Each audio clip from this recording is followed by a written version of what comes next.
আজকে এখানে একটু দেখো নিজেকে শুধুমাত্র এক জায়গায় দীর্ঘ শিক্ষা জীবনে শিক্ষকতার জীবনে আমি দেখেছি যে আমরা করতে চাই, যেমন এর জন্য দরকার একটা উন্নত মানের ল্যাবরেটরি, কিছু ইকুইপমেন্ট।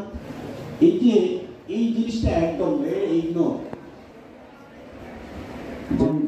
মেজাজ, ধ্যান, চিন্তা স্থাপন করা, সমাজ, আমারই জাতি, আমারই দেশ। এবং তারা এসবের মাধ্যমে তারা তাদের মধ্যে যে আইডিয়া আছে, চিন্তা চেতনা আছে, এবং আমরা এই যে এগিয়ে যাচ্ছি, মানুষকে সুযোগ দিচ্ছি, সুবিধা দিচ্ছি, জীবনকে সহজ করছি, আরামদায়ক করছি, সবই বিজ্ঞানের অবদান। কিন্তু পাশাপাশি এর কিছু নেতিবাচক দিকও রয়েছে। ওয়ালটন আবারও মিলিনিয়ার অফারে ওয়ালটন ফ্রিজ কিনে আপনিও হয়ে যেতে পারেন মিলিয়নিয়ার। মিলিনিয়ার ছড়াছড়ি দেশ জুড়ে, এটা শুধু ওয়ালটনই পারে।